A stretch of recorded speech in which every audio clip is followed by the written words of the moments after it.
Hey everybody, it's Sarah Cray with Let's Make Art, and today we are painting our lavender project together from our Farmers Market watercolor mini workbook.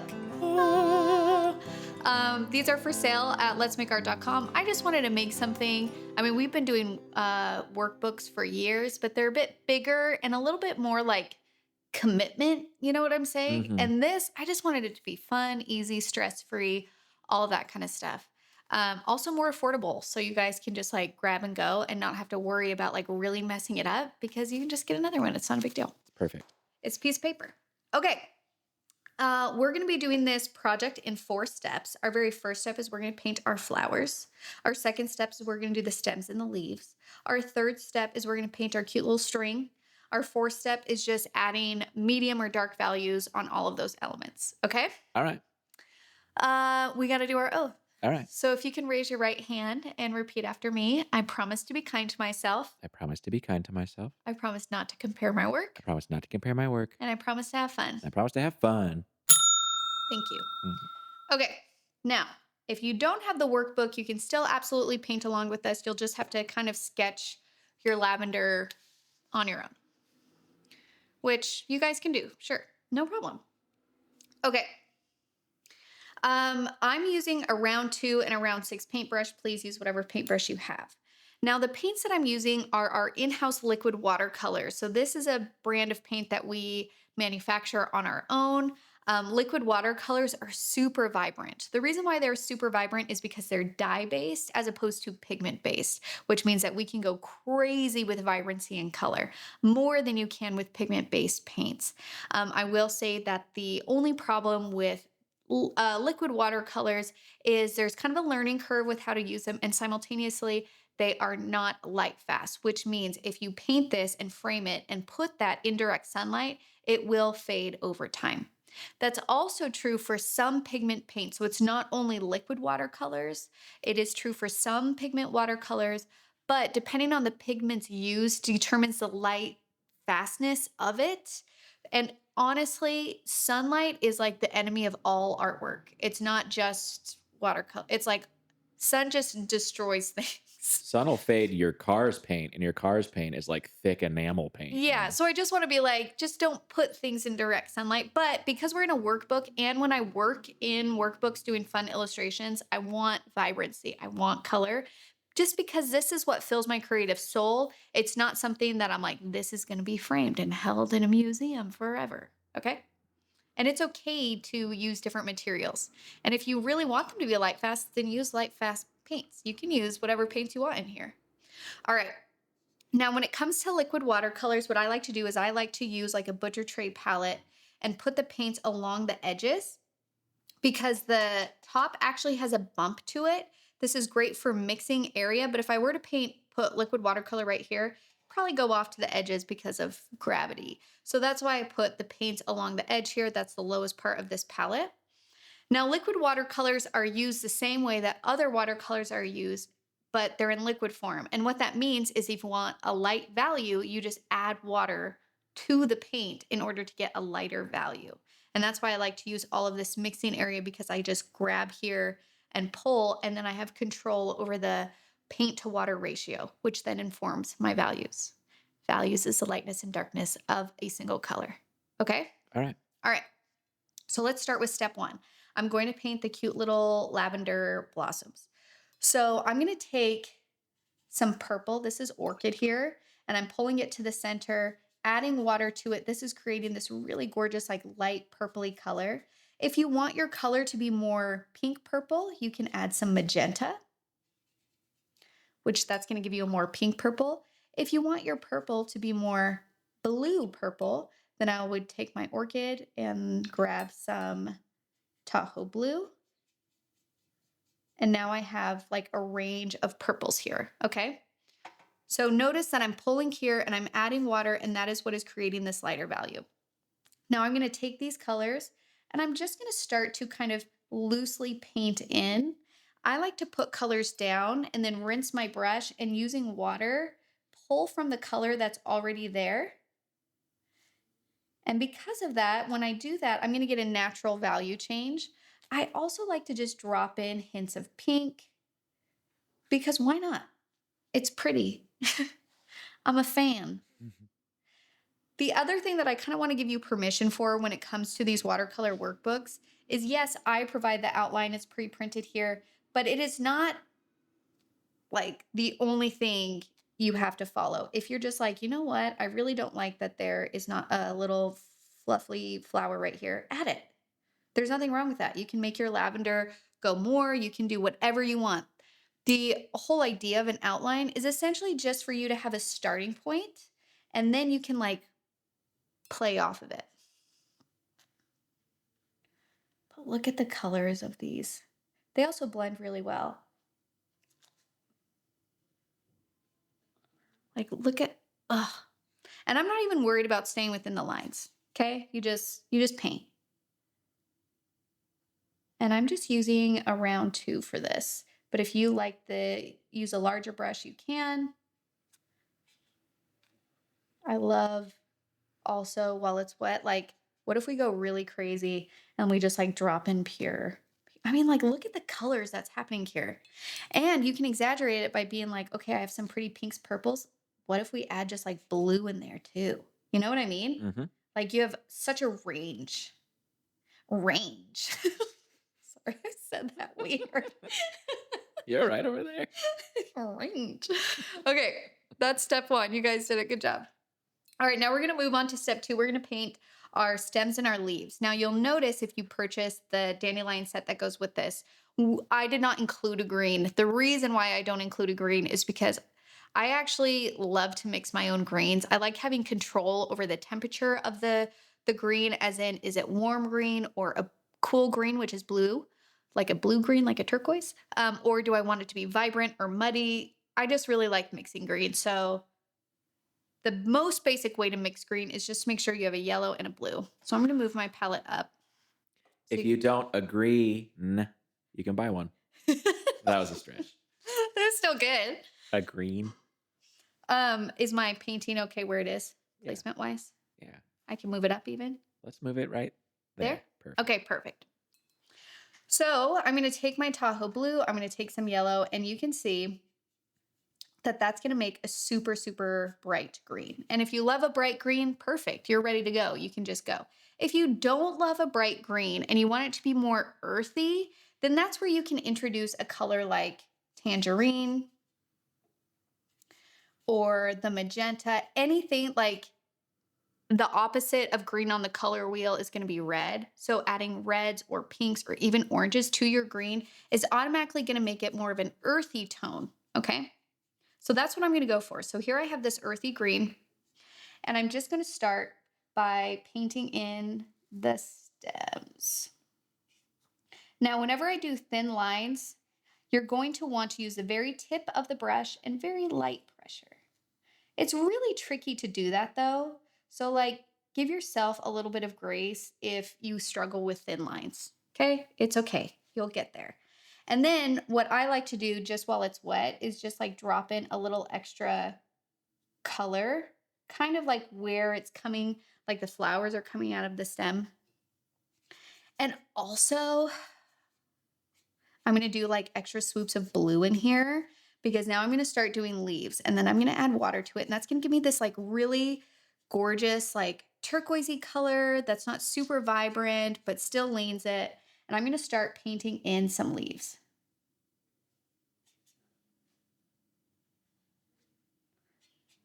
And then like you'll notice that I'm just going to keep mixing greens because it's really important to me and as an artist for me to have a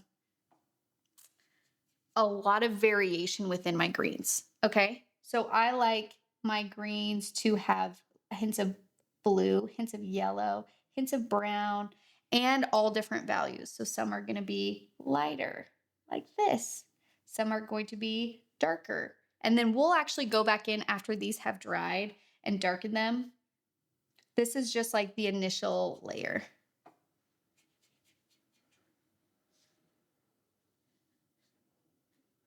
That maybe got a little bit too brown. So if ever you do a color and you're like, oh, that is just too brown, you can just take your paper towel and lift. It's not going to totally erase it, but it's going to lighten it enough that will make it easier for you to go over it with another color. Let's add another leaf here.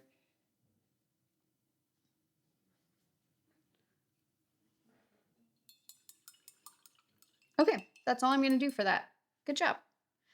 If you want, like another thing that I like to do,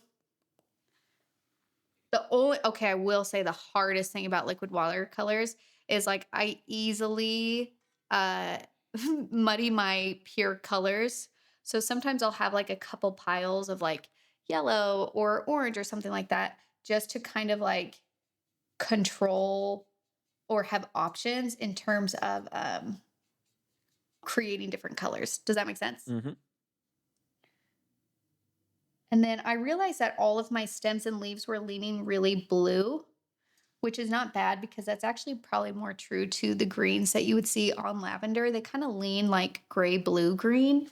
But because I'm an artist and I get to make my own decisions and create my own world, I can say, you know what? I actually want hints of warmth within here too. So I'm going to actually mix a little bit of my yellow and a little bit of my either tangerine or magenta, and I'm going to add some warmth to some areas of these greens. Okay, just like that. And I don't know, I just feel like it kind of like creates another dimension of like color and vibrancy. Okay, that was step 2. Now we're going to do step 3. We're going to paint the bow. So we're going to mix brown. So I'm going to take tangerine, which has bled into my uh magenta. So that's pink. So I'll just get some fresh tangerine. Now the tangerine leans kind of red, which is great. If you want it to be more orangey, then you would just add more yellow to it. But essentially I'm going to mix a brown here. And how I like to mix brown is like brown is essentially dark orange. So I'm going to take orange and black and I'm going to mix those together. And that is going to give me a brown. If my brown is leaning too red and I don't like how red it is, if I add green to that brown mixture, because red is the opposite of green, it is going to make it more of a neutral brown. Like so. Okay. Lovely. So now I have this brown and I'm just going to I'm going to add some water to it so it's a light value. And I'm just going to follow the outline here.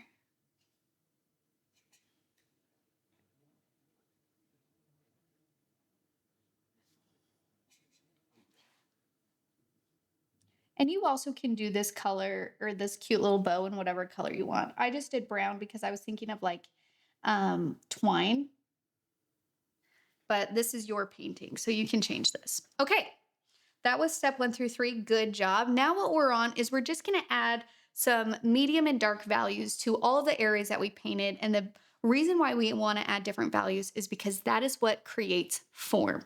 So when you think about the difference between the shape of a circle, like visually think of a circle and then think of a sphere, the difference between those two are values, and the values introduced to a sphere is what makes it seem dimensional. A circle is flat, two-dimensional, it's just an outline, okay? So right now we don't have a lot of different values in here. This is still beautiful. You can call this good if you feel good about it. You don't have to do anything more if you're just like, this looks great. But if you're just like, this is reading a little bit flat, I want it to seem like there's like shape to it or form or more three-dimensionality. Would you say you want it to have a little bit of Pop. oh, okay. Wait, one more time, one more Okay, time. okay, okay. Uh, We want more pop. Good job. Good Thank job. you. I always end up smiling and my cheeks get too tight to make the pop sound. He's like so excited to make the pop sound that he's like smiling when he does it. Okay, so I'm going to go to my flowers. That was my first area. At this point, they should be mostly dry. I just want to point out how gorgeous these different colors are because we used pink and purple and blue. When you mix colors together, I know color mixing is really scary, but don't be afraid to let the different colors have their moments because this is so much more visually interesting than if it was just one even purple. You know what I'm saying? Mhm. So I'm going to take my purple and mix a tiny bit of blue in there. You can also mix green. I basically just want a darker value, so I'm picking up more paint. Using this darker value purple, I'm going to go in and kind of where the buds are coming out of the stems, I'm just going to do a couple strokes. And already this is feeling like this has more shape to it than this one because of the introduction of this darker purple. And if you look at lavender, it's like they have this tiny little bud that comes out of the stem and then this like really pretty petally purpley edge, right? I'm thinking of the right. That's what lavender does, right? I know it smells nice. That's the extent of my lavender knowledge. Okay. And you don't have to, you again, we're not covering up everything. It's basically just kind of the underneath part of where these gorgeous little things are coming out of. And at this point, I've totally disregarded my outline because I've put flowers like everywhere. And I'm not mad about it. I'm just kind of going off of vibes. That's how we operate around here. Absolutely.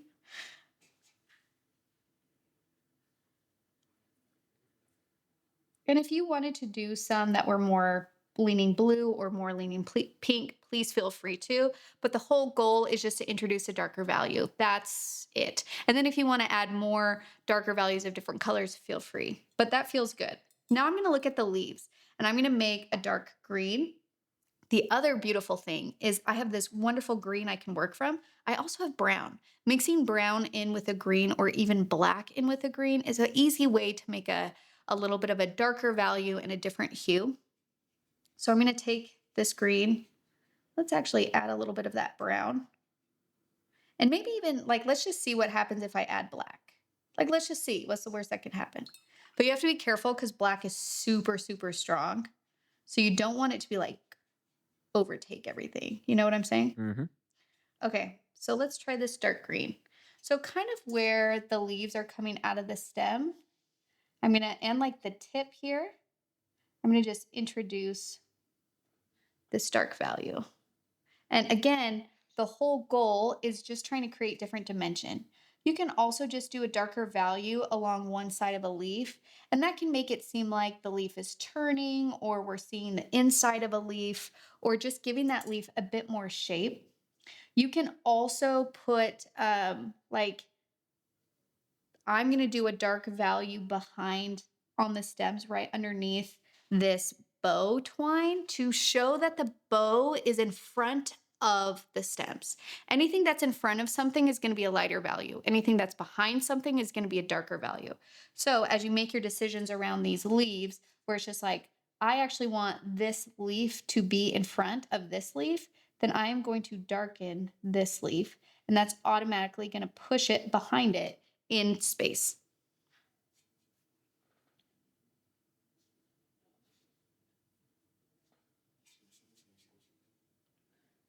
Okay. And again, it doesn't have to be everywhere. And I'm going to kind of smooth out the lines of this here. You can also add a dark edge on some of these stems. That also is going to make it feel more dimensional. The only thing that's kind of bothering me is this weird, that was that brown leaf that I changed my mind on. I'm just going to go over it with like more of a turquoise color just to make that saturation meet everything else. Nice. Okay. Now, the very last thing that I want to do is I want to add darker values on my little string here. So kind of where the string is coming out, I'm going to do a dark brown there. For my dark brown, I just picked up more brown, and then I also added a tiny bit of black to that brown. Here you can see that the bow is kind of turning, so we can insert that. We can do a couple swoops along here. And you'll notice that it's not anything crazy detailed. It's just sometimes a few strokes of a darker value is all it needs to give it that feel of form. And then if you want to blend some of them out by just taking a damp brush and kind of just smearing that color and blending it with what's already there, that is enough.